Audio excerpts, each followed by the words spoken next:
জাতিসংঘের মানবাধিকার বিষয়ক হাই কমিশনের রিপোর্টকে স্বাগত জানিয়েছে অন্তর্বর্তী সরকার। এ বিষয়ে প্রধান উপদেষ্টার প্রেস সচিব শফিকুল আলম অভিযোগ করেন, গুম খুনের সঙ্গে পতিত সরকার জড়িত ছিল, তাদের নির্দেশেই এগুলো হয়েছে। এছাড়া সাবেক স্বরাষ্ট্রমন্ত্রী জুলাই আগস্টে হত্যাকাণ্ডে বিজিবি কমান্ডারকে প্রাণঘাতী শক্তি প্রয়োগের নির্দেশ দেন বলেও OHCHR এর প্রতিবেদনে উঠে এসেছে। দুপুরে রাজধানীর ফরেন সার্ভিস একাডেমিতে এক ব্রিফিংয়ে এ কথা জানান তিনি। গুমের আলামত নষ্টের প্রসঙ্গে তিনি বলেন, গুম কমিশন এ বিষয়ে দেখছে।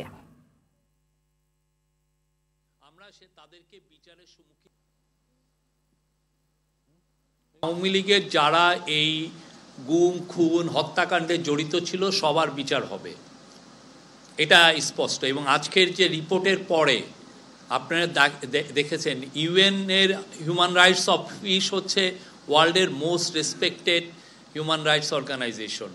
তারা যেই রিপোর্টটা দিয়েছে তাতে সুস্পষ্ট যে কার অর্ডারে এই খুনগুলো হয়েছে।